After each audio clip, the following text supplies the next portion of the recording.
Order! Order! You are an incorrigible delinquent at times. Behave yourself, man!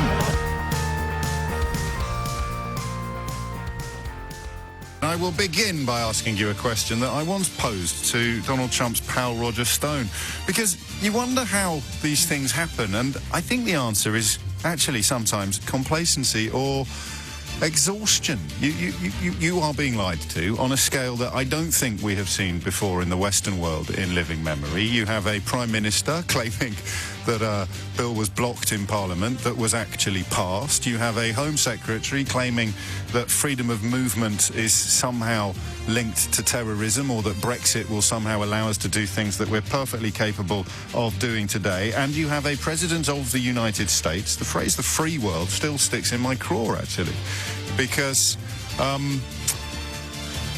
he's just lied again. And on a scale that if your children did it, you'd have that sort of sense of incredulity. You know, the one that goes... Do you remember when we talked about it a couple of weeks ago? I can't remember in what context it was. You're covered in chocolate. Everyone's got a story like this from their childhood. Mine actually involved Pick Your Own Strawberries in Chaddesley Corbett, where I was literally dripping with strawberry juice. And the farmer, jokingly, because obviously Mum and Dad were in on the joke, said, "Have you eaten any strawberries?" And I went, "No, sir. No, I haven't eaten a single strawberry." And I was dripping with the stuff. My T-shirt had changed colour. It looked like it had been put in the wash with a red sock. And He's just done it again. We'll dig out the clip, actually, of him claiming to have predicted the Brexit result, despite the established fact that he wasn't there on the day that the result came in. And, you know, don't take this the wrong way, but there's a temptation to walk away, or at least to look away. I think that's what they bank on. You remember that call? And I know I refer to it a lot. I should look up Steve, his name was, see how he's getting on. I like being lied to by Donald Trump because it winds up people like you. And that's how it works. I never understood the phrase culture war before that call came. I didn't really understand what it meant. But it means that on that side of life, you have people who literally don't care about anything except upsetting what they see as the other side. But I don't know what the other side is. For me, at least, caring about people, is it? Or is it caring too much about some people and not enough? I genuinely wouldn't know how you could describe a side that is so reprehensible and so contemptible that you somehow think you're getting one over on them by sucking up a lie. Owning the libs by believing a liar. And that, it seems to me, is a fairly neat précis of British and American politics at the moment. This claim, this absolutely breathtaking claim that he somehow predicted, it might seem an odd place to start, but I literally only heard it 5 minutes ago. Well, not 5 minutes ago, just 5 minutes before the end of Nick's show when Theo was in the studio. And I can't shake it. It's one of those moments where you think, no, we cannot turn away. We just can't. It doesn't matter how bad it gets. There is the truth and there is untruth. And if you hold on to the truth, even if you are the only one, you will go mad. You won't go mad. Oh, well. Dominic Raab on the telly today, the Foreign Secretary, I've seen on the radio at least, claiming that because a book that he co-authored has nothing to do with him, effectively. A book that suggested, I think, 2/3 of NHS hospitals could be privatised. It's got his name on the flipping cover. Nothing to do with him. Nothing to do with him. Ignorance is strength. Freedom is slavery. War is peace. And it is not funny anymore. It's not sort of academic anymore. It's not something you look at and think, hey, this is a temporary aberration. This is a temporary departure from normality. This is the new truth. This is the new real. And I'm going to go back to that claim there because it seems to predate almost everything. The claim that he predicted Brexit. Can we dig the clip out, the one that Theo just played to Nick? It's not true. And he keeps saying it. So my question for you is actually quite an odd one. It might not work, this. I haven't done it before, but it seems to me to be the easiest way to cut straight to the heart of proceedings. And my question to you is this, and no one can go definitive on this, so we won't be We won't be using any round of applause sound effects or anything like that. We will be looking at this simple question of whether or not you think he knows that he's lying, or whether there is something else going on. I may even introduce or invite a degree of amateur psychology. This notion. I mean, there's two elements to this story. The first question is, do you think he knows he's lying, or do you think he has somehow persuaded himself that he's not? 0345 60 973. And if you want to have a go, if you can do this in real time, in real life, if you could step from behind your bulldog avatar and tell me, just talk me through how it's good that people who don't like lies are getting cross with a liar and that makes you happy. If you can... If you can do that, if you can just talk me through how that works. Let me just have a little look at my inbox. Here we go, Bulldog Avatar. Oh, I'm not going to be able to find one now. I mean, this is almost like it was scripted. Love listening to you being triggered. Hilarious. So give me a ring and just talk me through how you being lied to is great because people who care about the truth are perturbed by it. Just talk me through the psychology of it. It's great, yeah. You're sticking it too. Because think if it was the other way round, right? So if I told a massive lie and some people started cheering because it annoyed you, would you be able to actually get your head around what was going on? Or am I making the eternal mistake of presuming a degree of intelligence on the people I'm describing that simply doesn't exist? Owning the libs by loving the liars. Talk me through that. But first, do you think he knows that he's not telling the truth? Have a little listen. I'll stay out of the election. You know that I was a fan of Brexit. I called it the day before. I was opening up Turnberry. The day before Brexit, you were there. Many of you were there. I mean, I recognize that many of you were there. They asked me whether or not Brexit would happen. I said yes, and everybody smiled and they laughed. And I said, yes, it's going to happen, in my opinion. It was just my opinion. The next day they had the election, and I was right. But I stay out of it. I think Boris is very capable, and I think he'll do a good job. It should be hilarious, and briefly it was, but given that British politics seems to be following American politics, I'm struggling to find it as funny as I used to. On the 24th of June, 2016, Donald Trump tweeted, "Just arrived in Scotland. Places going wild over the vote. They took their country back, just like we will take America back. No games." In the small hours of that morning, leaving now for a one-night trip to Scotland in order to be at the grand opening of my great Turnberry resort. We'll be back on Saturday night. So he wasn't even in Scotland, and yet here he is. And this is a quote from a couple of years ago when he was talking to Leo Varadkar, the Taoiseach of Ireland. It's almost word for word. I happened to be in Scotland in Turnberry cutting a ribbon when Brexit happened, and we had a vast amount of press. And I said Brexit, this was the day before, you probably remember. This is from a couple of years ago. It's almost verbatim for what he just said now. And I said, Brexit is going to happen, and I was scorned in the press for making that prediction. I was scorned. And I said it's going to happen because people... it's not even... I don't know quite what the word is. It's not even a little bit untrue. It's like being pregnant, isn't it, the truth? You either are or you're not.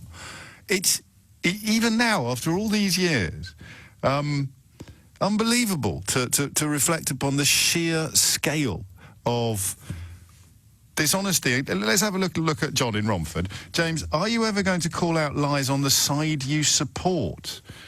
What do you mean, John? What side is it that I support, that I excuse lies from? It's breathtaking, and I don't like being a kind of vessel for this kind of weird positioning. But in your case, John, I'm prepared to make an exception. What side do you think I'm on when I'm opposed to you being lied to? I'm on your side, mate. It's you being lied to. I don't think that anyone should lie to you. So what side do you think I'm on? The side that thinks you should be lied to? No. That's you. You see what I mean? So I interviewed Roger Stone a million years ago after the inauguration, and you'll remember the inauguration, it rained, and they claimed that it didn't. You know that lovely old aphorism about a journalist's job? One person says it's raining, another person says it's not. Your job is to stick your head out your window and find out. God, those were the days. So it rained, okay? And Roger Stone, Donald Trump both claimed it didn't. It got fewer people than Obama's first inauguration. That is literal counting. I think in retrospect, that was a crucial moment. Let's lie about how many people are there. Let's actually lie about counting on day one. And then we can see whether or not how much we're going to be able to get away with. Because it's not about who believes us or who doesn't believe us. It's about whether or not we can inject enough confusion into the discourse to kill objective truth. Now, I still don't think Donald Trump is clever enough to have such a sophisticated strategy. He's essentially a mafioso. There's no sophistication there. There's no wit. There's no wisdom there. He's like a kind of an adrenalized pit bull who will go tearing off in whatever direction he thinks is most likely to deliver him some sort of bone.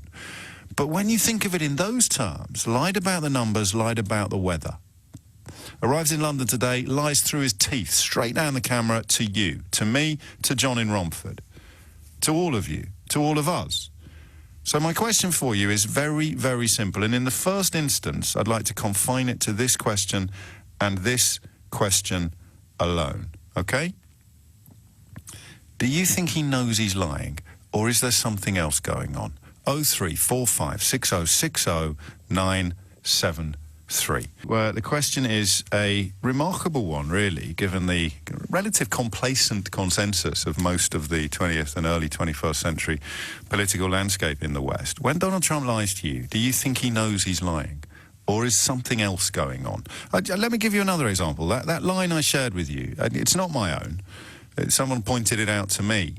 But the idea is not to make you believe X or Y. The idea is simply to take away the possibility of X or Y being the objective, unvarnished truth. So the way you do it is you say two things that are polar opposites of each other, and then you just obfuscate for the duration. So remember, Boris Johnson wanted and didn't want an election. Remember, simultaneously? He gets away with that. The next thing you know, he's live on the telly claiming that Parliament blocked a bill it passed. Saying, listen to those words. Parliament blocked a bill that it actually passed, according to Boris Johnson. Dominic Raab, nothing to do with a book that's got his name on the flipping cover. It's breathtaking and it's British, but it starts, I think, with America. So I'll take another little clip from this press conference this morning. This is on the subject of the NHS. Table on trade talks with the United Kingdom. Say it. Should the National Health Service be on the table on trade talks? No, not at all. I have nothing to do with it. Never even thought about it. Interesting phrase there by the questioner. Should the National Health Service be on the table during trade talks? I have nothing to do with it. Never even thought about it. So he's not just denying that he spoke about it. He never even thought about it. Look, I think everything with a trade deal is on the table. When you're dealing in trade, everything's on the table. So NHS or anything else, or a lot more than that. But everything will be on the table, absolutely. So does he know he's lying to you? I appreciate some of you think that that's great and you love it, because those of us who like honesty don't like liars, and those of you who like liars presumably don't like honesty. There you go, there's the sides. But I don't like you being lied to. That's the tricky thing for me on a personal and a professional level. But I don't know whether the NHS is on the table or not. I think most of the intelligent evidence suggests that it is in some sense, certainly when you look at things like pharmaceutical licensing. Elements of the NHS that don't currently deliver a profit to shareholders are absolutely and categorically in the sights of American trade negotiators, okay? But in terms of what Donald Trump believes or knows or understands, I couldn't tell you. But there is the most perfect example of him literally backing two sides in a game. It's on the table, it's not on the table. I never said it was on the table. It was raining, it wasn't raining. It just was raining. People got wet. There were more people at my inauguration than Barack Obama. Well, I counted, and there weren't. So what's going on? David is in Kingston upon Thames. Does he know he's lying, David? He doesn't care. No, well, that's not my question. Well, it's kind of relevant because Okay. basically people with personality disorder, people with narcissistic personality disorder, what's important to them, what is vital to them is that people approve of what they say and that they are right. They don't care about facts. Does that make sense? Well, They it need makes sense. approval. It makes sense up to a point, but he's not. I mean, he doesn't strike me as a man who cares about whether or not people like him in the way that, for example, Boris Johnson genuinely does seem to be desperate to be liked, and he's sort of making his pact at the moment over where that leads him. He very much relies on people liking him. That's why he's so sensitive. That's not what you said. That's not what you said. I mean, he might rely on people liking him, but he doesn't strike me as a man who lies awake at night worrying about anybody else's opinion, you see. I think he does. That's why he's on Twitter all through the night. Yeah, maybe. Yeah. Maybe. So if he didn't, so the cousin to a narcissist is a psychopath. People with antisocial behaviour disorder, they don't care about what people think about them. But the difference between a narcissist is that they do, and they will sit up at night thinking about. So that's why he talks about the approval ratings so much, and people love me, and what have you. Exactly. Now, the interesting thing is that in some ways there's barefaced lies because they're not really interested in the truth. They're interested in you approving of them and believing them that they are right. Right. So what we call is something called cognitive dissonance. Well, I know what that is. I just hang on. It doesn't address the question which I'm asking, which is, does he actually know? And I mean, I'm not being rude, but do you have any qualifications in this field, or are you like me, relying on the reading that you've done? Well, I study narcissism a lot. I study. Yeah, you're just relying on reading it. Study as in an academic context, or you just read it for fun? I study it because I come from a narcissistic family, and I'm writing a book on the matter. Sure. So, final time, do you have any qualifications in this field? Other than my own life experience, and the things that's as I thought. As I said, I didn't want to be rude, so no is the answer to my question. Well, what I can tell you is... That's okay, mate. It's not a trick question. Lawrence is in Glasgow. Lawrence, what would you like to say? Hi, James. Thanks for having me on. You're welcome. Does he know he's lying? Yeah, 100%. Really? 100%. I know that I'm in the same camp as you. I want to believe that he's stupid, James. I really do. But Yes. you don't get to where he is by being stupid. The guy won an election against someone who had an open goal. And I think right now the American Republicans have been compared to the British Conservatives by a lot of people. And you can sort of lump them in with Boris Johnson has been caught in lies on television, Sean Spicer, Boris Johnson, Matt Hancock, Priti Patel, the list goes on. There can't be that many thick people in two camps. It can't be a coincidence. I don't want to conflate too much with and also anybody who wants to ring in with examples of Labour politicians lying in a way that is immediately demonstrable and more than welcome to do so. Absolutely. But I think I agree with you. I agree on Liberal Democrats are in a heap of trouble at the moment over an apparently faked email that they sent to a journalist seeking an inquiry. But that's a backroom person trying to avoid an embarrassing story getting out. It's very different from the Prime Minister of the United Kingdom sitting on BBC One on Sunday morning and claiming that Parliament blocked a bill that had actually passed. So I'm probably being a bit naive when I say, can we focus more on Trump than Britain? But here's the thing, right? Hang on. Let me run through, because I've dropped Roger Stone's name a couple of times. It's hardly an impressive thing to have on your CV, but we are where we are. He, to me, was a trickster, right? He was someone who would con half the audience and wink at the other half. Do you see what I mean? So when I look at his career, and there are some very odd corners in his career, not least the tattoo of Richard Nixon that he has on his back, but he knew what he was doing. He was like a master manipulator in the sense that he played with facts and truth in order to pursue political goals. And I always have this image of him, as I say, glancing over his shoulder and winking at the half of the audience well, not even half the audience. So the part of the audience that knew he was lying and were behind him in doing so. Then you got the part of the audience that has been lied to and have somehow managed to tie themselves in such a knot that they think they like being lied to because it, I don't know, upsets you. And then you got the part of the audience that knows it's a barefaced lie. Now, Roger Stone would wink at the bit of the audience that knew what he was up to. I don't think Donald Trump is in that category.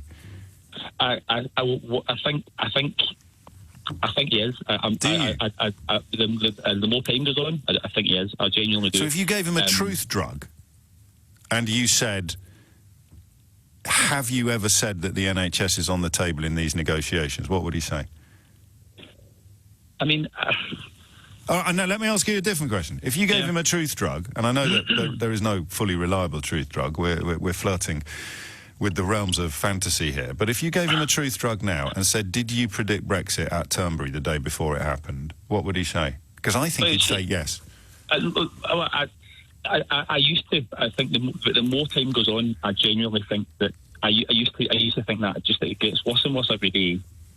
And I used to think. But that once it's started, it can't end, can it? It's a bit like Brexit. Once something is built on lies, the only way you can keep the facade upright is by telling more and more and more and more lies. So I think the motive is what you touched on it. I think in the first 2 minutes when you introduced the question just after the start of the show, it's gotten so bad that I genuinely believe that it boils down to this: they are counting on enough people who, for the very expression, don't know any better to just swallow. Because everything he says, everything that... But you've dodged my killer question here, which is because I think somewhere inside you lost a bit of your conviction when I said if you could inject him with a truth drug and say, did you really predict Brexit? The day before it happened. I think he'd say, yes, I did. I think he believes somewhere inside that he really, really did. And the facts? Facts schmacks. No, honestly, I used to think that, but I genuinely think he knows 100% he's lying, because everything he says is down to vehemently scrutinised by his PR team, and these things don't. But it doesn't matter. I've got the new book from the anonymous source, and literally nobody can say anything to him that he doesn't want to hear. I mean, literally, you could say, is this chocolate ice cream or strawberry? And they say, what does he want it to be, chocolate or strawberry? It's strawberry, but he wants it to be chocolate. It's chocolate, Mr. President.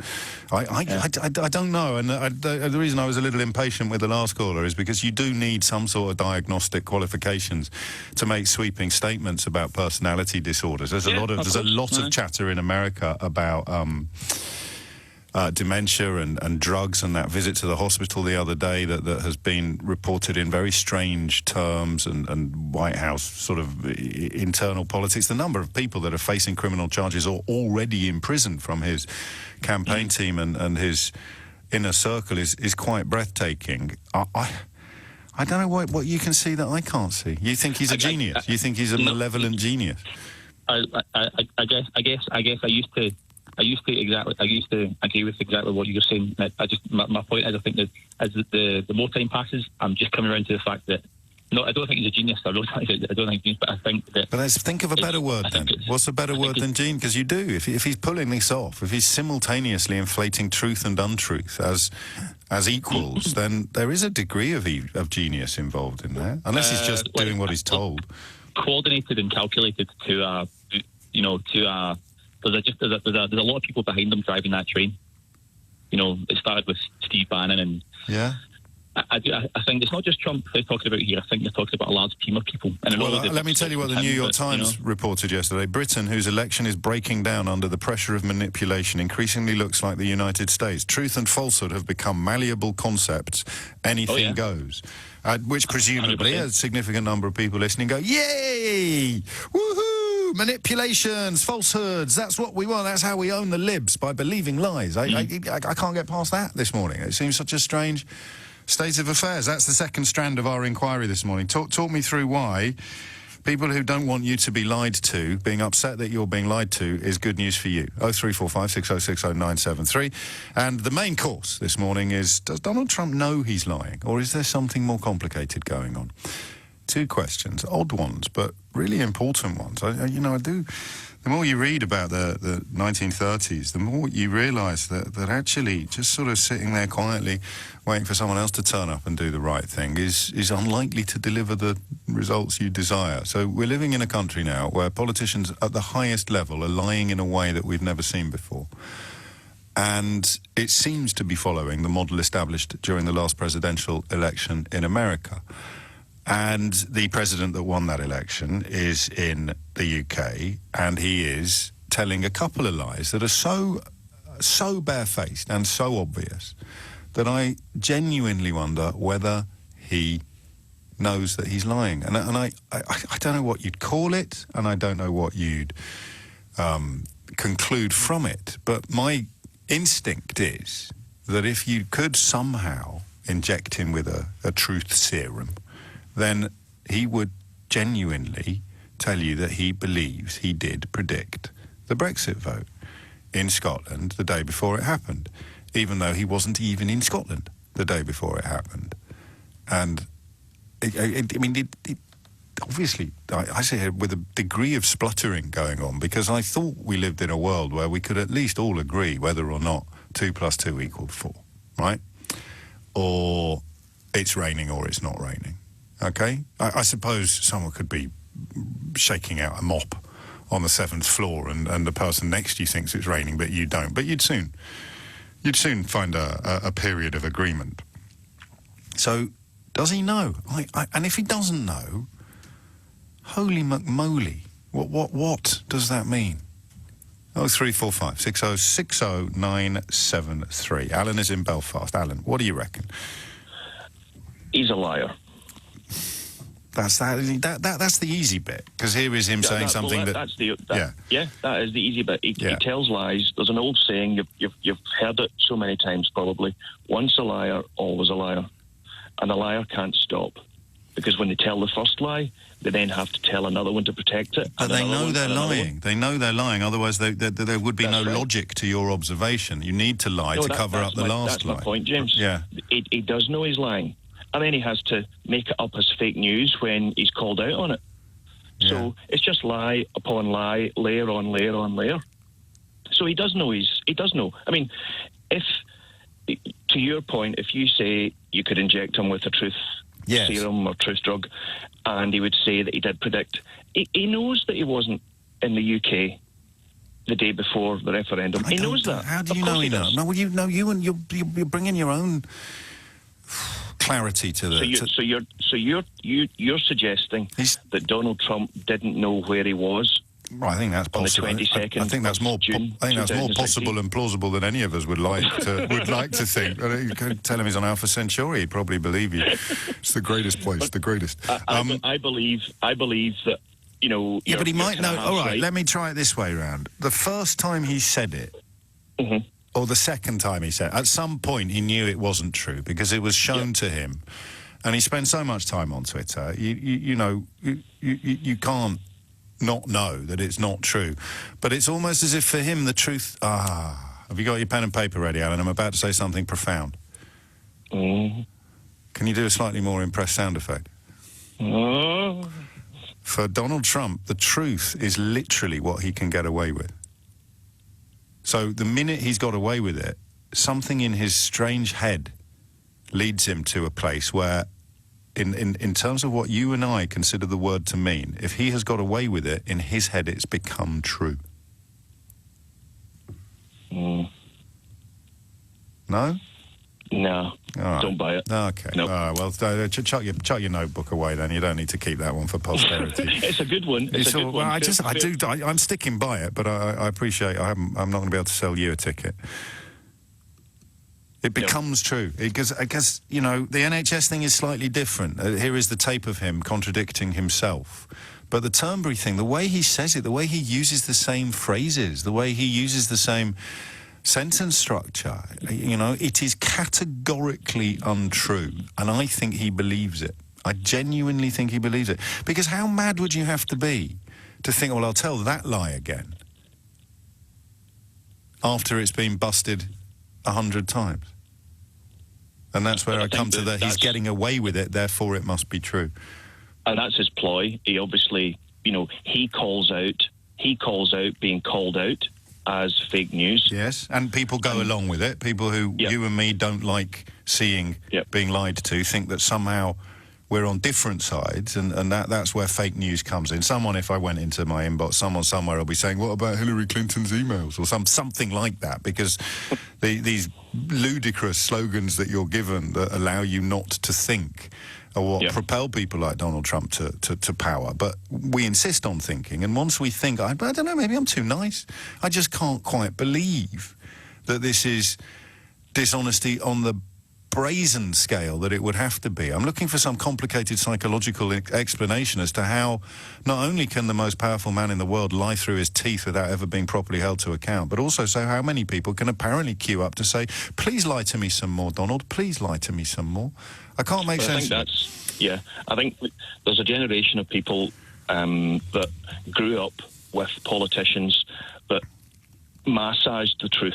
Yes, but I mean, lying about massaging unemployment figures, or being a little bit economical with the actuality in the context of, GDP, or even, to throw a bone to people I'm normally very quick to castigate, even claiming that economic forecasts are all meaningless.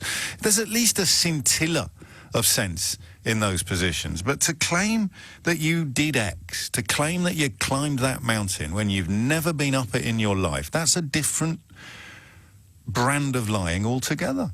Yes, I agree. But I think that, where I was heading with that point was that, people that grew up in that generation that expected politicians to take their own view or try and make their own spin on things, they wouldn't expect the politician to downright lie to them.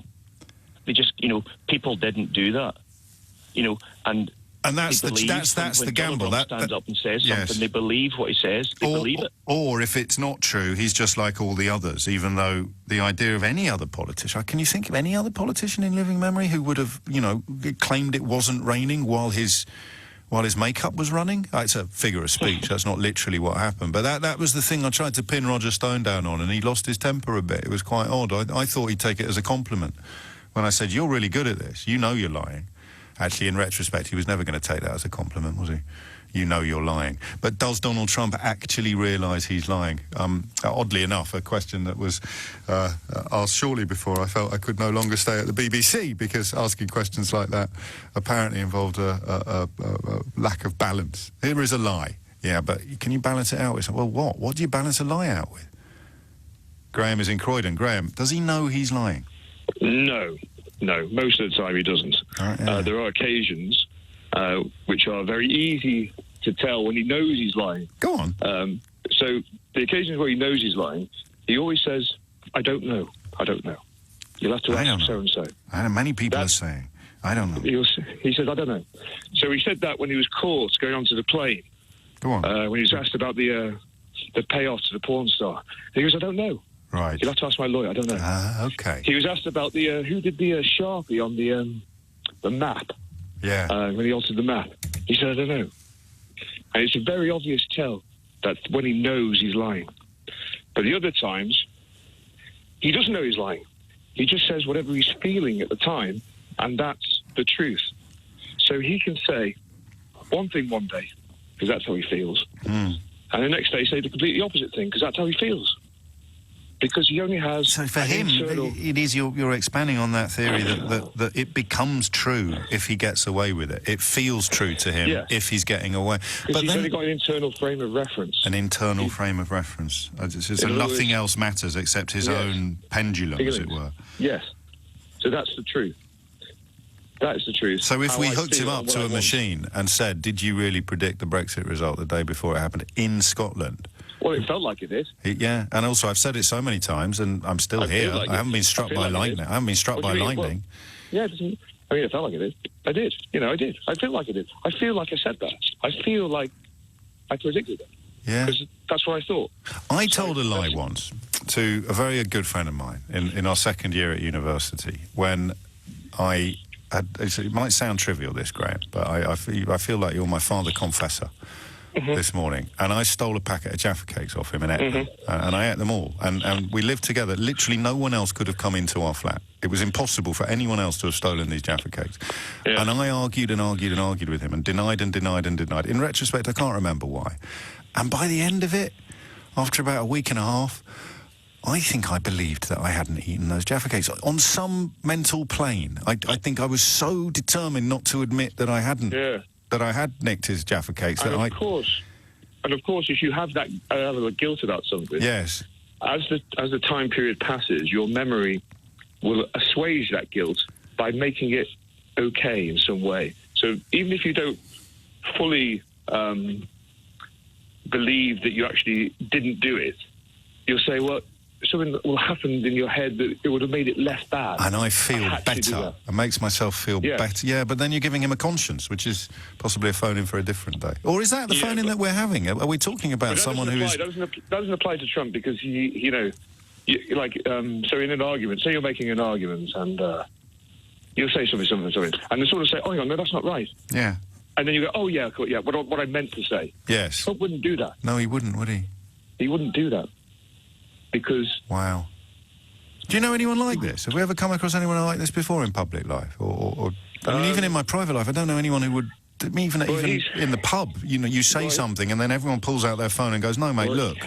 Everyone goes, oh, yeah, sorry, I got that. But no one still claims they're right. Well, I suppose they do in some internet chat rooms, don't they? Well, because he's got a narcissistic personality disorder. You're the second person to say that, so I'll ask you, do you have any qualifications in that field?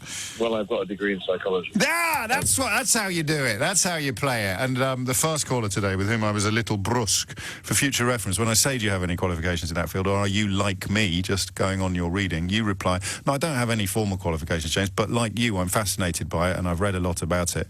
Then we can all carry on. But if I say, do you have any formal qualifications, and you don't say yes or no, then I'm afraid you are insulting my listeners. Should we do the clips again? Should we? I mean, the NHS one is quite interesting. So this is Donald Trump speaking this morning. The National Health Service be on the table in trade talks? No, not at all. I have nothing to do with it. Never even thought about it. We have absolutely nothing to do with it, and we wouldn't want to. If you handed it to us on a silver platter, we want nothing to do with it. He said he had no idea where it all came from, but this was President Trump speaking here in June. Look, I think everything with the trade deal is on the table. When you're dealing in trade, everything's on the table. So NHS or anything else, or a lot more than that. But everything will be on the table, absolutely. More than a couple of months ago, of course, because Theresa May was Prime Minister at the time. That was back in June. And the really interesting one for me, because you look for the case study, don't you, that makes the point most powerfully. So there's lots and lots and lots of examples. In fact, the New York Times has been keeping count, hasn't it, on the number of provable lies, provable untruths Donald Trump has uttered as president. And last time I checked, it was well into the thousands. But you look for the lens through which we can examine this story most effectively, and it will be probably the claim, because although it's a relatively trivial thing, in the context of geopolitics or the bigger picture, who cares whether he predicted Brexit or not? It's process that's fascinating here. So he said when he was visiting Ireland, and I think at a joint press conference with the Taoiseach Leo Varadkar, this will be in, I think, it was January 2017? I forget precisely. I happened to be in Scotland in Turnberry cutting a ribbon when Brexit happened, and we had a vast amount of press. This is not true. Trump was not in Scotland on the day before the Brexit vote, OK? He was categorically not in Scotland. And his own tweets from that week show that he landed in the country the morning after the referendum. So I happened to be in Scotland in Turnberry cutting a ribbon when Brexit happened. And I said, Brexit, this was the day before, you probably remember, and I said, Brexit is going to happen. I was scorned in the press for making that prediction. I was scorned. He didn't. He simply didn't. Now, the odds weren't looking good for me when I made that statement, because, you know, everyone thought it was not going to happen, he said. Again, this is at a press conference in January 2017. The odds were 100% at that point in proceedings, because the vote had already happened and the results had already been published. So you'd think, in normal life, if you'd ended up believing something that wasn't true, somebody would take you to one side and just say, oh, Mr. President, this, I think you've got a little bit confused. I remember you saying on the plane on the way to Scotland that you thought the result was going to go the way of the Leave campaign. But you never actually said it in Scotland. And you never actually said it publicly before the vote came. You could soften the blow. But no, because here he is this morning. I'll say that again. This, T-H-I-S, this morning. I'll stay out of the election. You know that I was a fan of Brexit. I called it the day before. I was opening up Turnberry. The day before Brexit, you were there. Many of you were there. I mean, I recognize that many of you were there. They asked me whether or not Brexit would happen. I said yes, and everybody smiled and they laughed. And I said, yes, it's going to happen, in my opinion. It was just my opinion. The next day they had the election, and I was right. But I stay out of it. I think Boris is very capable, and I think he'll do a good job. I mean, the last bit is still a bit funny. I'll stay out of it. Yeah, I like that guy. I will express no opinion whatsoever about the British election. I think Boris Johnson will do a good job. That's funny, right? And I can describe people who can't see how that plays out. I can just call you a bit thick. There's no offence involved. Some of my best friends are a bit thick. But the really sinister stuff happens when you start claiming that you like being lied to. And the only reason I've ever been given for you liking being lied to is that it upsets people that don't like you being lied to, like me. I hate you being lied to. I don't think you can operate freely in a democracy when you're being lied to on the scale that you were during the Brexit referendum. I've explained this a million times. God knows I wish I'd been proved wrong by events. Can anyone remember any of the positives, the tangible benefits now that we're supposed to be looking forward to? And as I said to you on the morning after the referendum result, and for the record, I was not in Turnberry at the time, but I said to you, if unfortunately we can't just let this go, we have to continue calling out the lies that have been told, otherwise the liars will go on to more. And here we are. So, does he know? And if he doesn't know, what is going on? Another example from the same press conference. Trump just said, I don't know Prince Andrew, but that's a tough story. It's a very tough story. I don't know. Selection of photographs of him in the company of Prince Andrew, but my personal favourite, which you can see if you follow me on Twitter, I shall retweet it from James Felton's account. My personal favourite is a photograph which, from left to right, features Donald Trump, Melania Trump, Prince Andrew, Jeffrey Epstein, a woman whose face has been pixelated, and Ghislaine Maxwell, who, as anyone who watched Panorama last night will know, has some very important questions to answer about the sex trafficking empire built up by Jeffrey Epstein. So I'll just tweet that so you can see Donald Trump at a party with someone he doesn't know. Now, we've all been to parties with people we don't know, but there are also two other photographs, one of him at Westminster Abbey and one of him taking a nice stroll on a separate occasion. He didn't know him, and finally not knowing him, as I said, whilst partying with Epstein. Now, you don't have to care. You can make excuses for that. That's fine. But you can't make excuses for this, okay? You cannot make excuses for someone telling you that the moon is made of cheese and then being handed a piece of moon rock and telling you tomorrow that the moon is still made of cheese. That is madness. That is an affront to everything that we, all of us, are supposed to hold dear. Transparency, integrity, democracy. You cannot have a functioning democracy if the most powerful players within it are lying to the people. It shouldn't really be news to anyone. But does he actually know he's lying? Mark is in Didsbury. Mark, what do you reckon? How are you doing, James? Oh, good, mate. Carry on. So there's two sides to Trump. There's the lying part, the serious lies that he tells to get what he wants. Yes. But there's also another side to the man, which I agree with you on, where he doesn't know he's lying. Yeah. And I just think it's the basic facts that the man has got the attention span of a newt. And it's a bit like when you see a teenager playing in a games console and you can ask them anything and the answer will always be yes. That is exactly what Trump is. So you test sometimes to see whether people are listening to you by saying, by the way, I'm going to Mars tomorrow to open up a new branch of Budgeons. Have you tidied your bedroom? Yes. It's absolute madness, and that's where we are with the man. But that's not where we are today. And he doesn't get called out on it. That's the problem. He gets called out, but he creates this barrage of admirers, and that's a word I use advisedly, who just shout fake news when he's accused of lying, you see. Do you remember I took a call a couple of years ago now from a man, and Jazz in Crawley, he was going to take his dwone down to Parliament Square to puncture the balloon of Donald Trump. That's a bloke in Crawley, not a bloke in Iowa. I know, it's not funny. It was funny then, but I said to him, what about when we saw on our screens him doing that thing? And Jazz in Crawley just went, fake news, James. Fake. I said, but you saw it on your own screen. Now, psychologically, I can't get close to that knot. I can't even begin to understand how you can persuade yourself that you haven't seen what you've seen. And then, for the millionth time, we come back to that Orwell line about the party told you not to trust the evidence of your eyes and ears. It was their final, most essential command. I think, though, that a big part of the problem is there's a big swathe of society, and this is not just here, it's over there in the States as well, who are angry. And they're not all angry about the same stuff, but they are angry. And someone who's shouting, being aggressive, be angry, and being the big hard man. Enjoy your anger, embrace your anger. Here is someone else to hate. It plays into that. It plays into that narrative beautifully. It really does. OK, now this is an ungenerous analysis of the people who we're most confused by. but they begin from a position of bitterness and hatred.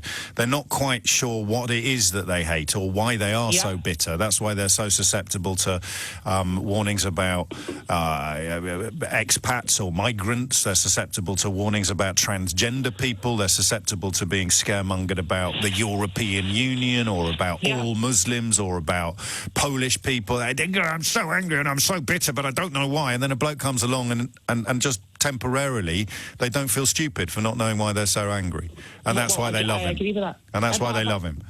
The bit that's really interesting for me in all of this is I get people who are living in the breadline or whatever, get Brexit done, it'll make your life better. What I really didn't get in that whole Brexit period was driving through leafy home counties areas and everybody's pro-Brexit. I'm thinking, what is it you're angry about? Well, they've been persuaded. I don't think they are coming from a bitterness and anger perspective. I think, and I've probably spent more time examining and exploring this than most people, probably more time than is healthy. They were persuaded that they were going to lose what they had, and the other lot were persuaded that the reason why they didn't have anything was because of the EU. So on the one hand, you'll lose what you've got if we don't leave the EU, and on the other hand, the reason why you haven't got anything is because of the EU. And when those two pincers met, all bets were off. Yeah, but I still don't get that, though, because, if someone tells you better get off this bus that's just caught on fire, you're going to lose everything. I get that. But someone says you better get off this bus that's been going for 40 years and it seems to be fine, or you've got grave danger. I don't get that. I just don't get it. Well, then you're ignoring the 30 years of grooming that went into persuading you that these people who are your allies are actually your enemies, and no government stepped up to challenge that, because if you're blaming something on Brussels, it means you're not blaming it on whoever's in Downing Street, which means that no British government was going to be minded to actually challenge the lies, which began when a man called Boris Johnson arrived in Brussels as the correspondent for the Daily Telegraph after being sacked from the Times for making up quotes from his own godfather. Yeah, what a world to be living in. What a world we live in, Mark. Thank you so much. And I like this one. The problem is with my inbox is I've got no idea what's real and what is comedy. I guess that's kind of like the whole world at the moment. Here's someone called Gary East. James O'Brien currently ridiculing a man in his 70s for having a failing memory. Classy. Mate, he's got the nuclear codes. Hello? If you think that he can't be trusted to remember what he had for breakfast, you probably shouldn't be unconcerned about the power that he wields over pretty much everything. But there we go.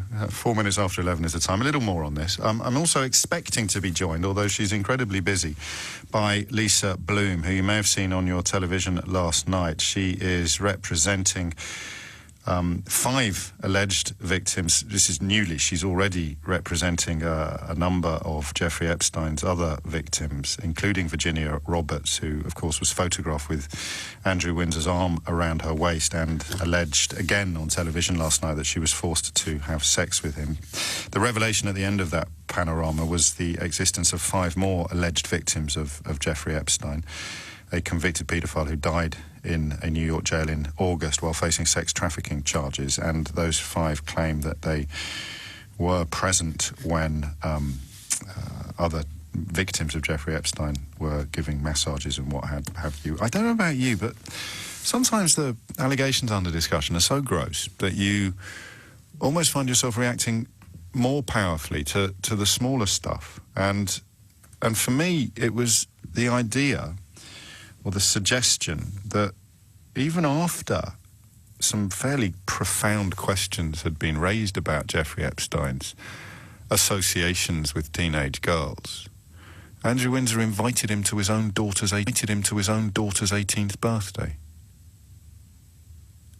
Just see how, in a way, that's more staggering than the stuff that is the criminal stuff that is alleged. It is, to me at least. Perhaps it's the way I'm made. A little bit more on this. A simple question. We haven't got, I don't think, anybody prepared to have a crack at the other one, which is, why do you like being lied to? And more importantly, when people who don't want you to be lied to object to you being lied to, how do you see that as some sort of victory? That's a psychological question for our times. So here's me saying, the man is lying. Here's you saying, yeah, I love it because it really winds you up. And here's me saying, yeah, but I know he's lying. So it's only It's only his victims that inform my interest. It might be a little bit patronising, but I'm trying to protect people from liars. And liars say, no, but we like being lied to. It's very Brexity, isn't it? It's very Brexity in a way. It's all right, give us some evidence. Well, you can prove anything with facts, James. But what is it you actually base this on? Well, I don't know, really. I got successfully persuaded that it was a 2-horse race and you had to back 1 horse. So I chose that horse. I was given loads of reasons at the time. None of them turned out to be true. Fascinating Daniel Hannan tweet popped up from 2016 on my feed this morning saying that absolutely nobody is suggesting that we need visas to visit Europe. This scaremongering has to stop. Call it what you will, but you will have to probably apply under plans released a while ago, but passed off yesterday as new by Priti Patel, to travel to Europe and pay a little bit of money as well, I think. So well done, everyone. But, of course, you voted for that. I know you did. That's what happens when you believe lies. You have to tell another one to cover up the last one. So who voted to be poorer? Well, I certainly didn't. You're going to be poorer because of that vote. You can't. Well, I did. I voted to be poorer. So possibly we're picking on Donald Trump a little unfairly. There is arguably millions of people in America and Britain who are just as confused by the truth as he apparently is. But I don't buy it. I think you need a Pied Piper in order to lead the children into the mountain, and the children and the Pied Piper are not the same. So does he know he's lying? That's all. And it's like danger of hearing what I want to hear, but I think the answer I enjoyed the most was the one that talked about an internal frame of reference. So coupled with my own burblings on the idea, and I think we all probably recognise this somewhere, that for him the truth is what he can get away with. If he gets away with it, it becomes true. And I think I'll just check, and my thanks to I Am Incorrigible, one of my most tireless correspondents. As of October the 9th, his 993rd day in office, Trump had made 13,435 false or misleading claims. It's the Washington Post's fact-checker database that has been running since his inauguration. Now, I wonder whether... go back to our earlier correspondent, John in Romford, when historians of the future come to look at statistics like that, and they will marvel. They will goggle at this. Mark my words. Please, God, we're around to notice. But they will say, hang on, I mean, could you imagine reading that in school? What's your favourite history teacher called? Right? So there he is, or there she is, in the front of the class. I'll give you, who's my favourite history teacher? Mr. Davidson, lovely old boy. Mr. Davidson, front of the class, and you put your hand up and you say, but he told 13,435 lies in 993 days, sir. Why, how did he get away with, I mean, we have a free media. It's not like we're in China or Pol Pot era Cambodia. He told 13,435 false or misleading claims in 993 days. How did he get away with it? Could you imagine your history teacher saying, well, because John in Romford felt that it really upset James O'Brien? I can't believe that's the only answer to the question of why people are comfortable with being lied to. It's something to do with scarves, and it's something to do with racism. There's something about the free pass he gave to racists that made him... for a certain type of evangelical Christian, it invited comparisons with the Messiah. So again, Mr. Davidson, how can people think that he's a Christian when he's absolutely full of hate? Well, you know, food banks can be very uplifting. Jez is in Chiswick. Jez, what's going on? I've got no qualifications, I'll say that first. Nor have I, for the record. I should perhaps have made that clearer sooner. Carry on. I think Donald Trump and Boris Johnson have got two things in common. They're willing kind of conscience-free vessels for a kind of weaponised agenda of disinformation. I think they're the perfect candidates, if you like, for the likes of people like Steve Bannon and Roger Stone to be able to kind of forward their agendas. These people have no problem with telling lies, and they're kind of ruthlessly ambitious. They also, have a institutional contempt for the general public. and they're not bound by the same rules that we are, and that's been clear about their entire history. If you look back at both of them and the way that they've kind of championed their careers, you know. So, and one reason I might put forward for the reason why people don't mind them lying is because they see them as champions. They see them as people that are championing. Well, they're just winning by any means necessary. Yes. And that's great. You know, if you're on the winning ticket and you can do whatever it is, even if it's lying... Even if you've cheated. We're back to that. There's three types of people in the world. People who would rather lose than cheat, people who would rather cheat than lose, and people who can cheat in order to win but are going to feel rotten about it forevermore. And you're describing squarely the first category. I like that. To take you back, the Bannons and the Stones and the kind of puppet masters, or the string pullers, as it were, they saw Trump as a vessel into which they could pour whatever they wanted because of some of these bizarre personality traits that he has. They saw in him someone who could be what they needed. I mean, it's not very flattering to him, but it's plausible, perhaps. Yeah, it's like what's that film, Zoolander? Yes. Derek Zoolander. You know, we need an empty vessel, somebody that's a complete narcissist, and they can control the string, you know, control the puppet from behind, and you know. But what if you've got a bloke in Romford claiming that he loves being lied to because it triggers the libs? What's he winning? I guess he's seeing it a champion of whatever party he's chosen, kind of getting but through. He's not. But that's not. It's not just whatever parties you've chosen. There's got to be more to it than what's he winning? I don't know. No. And it's hard not to conclude that, look, here's a really famous, rich, powerful person. He's even president, and he's a massive racist. And then perhaps if you were also a massive racist and you'd had to keep it quiet for 30 years because of that goddamn political correctness, then you might feel you were winning. I don't know. That's all I've got. It's just a theory. Yeah. In the absence of anything else, in the absence of any other explanation, what are you winning? The right to be a racist again. Because, hell, man, no one is more powerful than Donald Trump, the president of the good old USA. And if he's a massive racist, you can't make me feel bad about it anymore, you pesky liberals. Absolutely. Absolutely. We'd like to perhaps put a little bit more flesh on those bones. Coming up to 11:15. Alex is in Leeds. Alex, does he know he's lying? One moment, let me just take you off speaker. In your own time, Alex. It's coming up to 11:15. You're listening to James O'Brien on LBC. Coming up a little later in the programme, I may return to that story that Nick Ferrari mentioned to you earlier about boys and beards. Do you know, I think I might have an anecdote from my teenage years that I've never shared with you before. If I said to you, King Lear and Copydex, there's a few people listening to this who can usually put together the bones of my exhaustible supply of anecdotes, just with a couple of clues. I don't think I've ever told you this one before. Let's find out. King Lear and Copydex.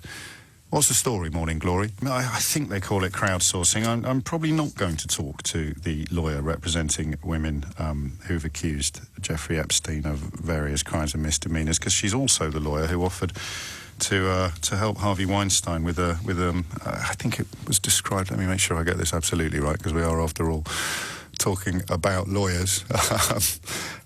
You should be the hero of the story, not the villain. This is very doable. So I think we'll probably pass on that today.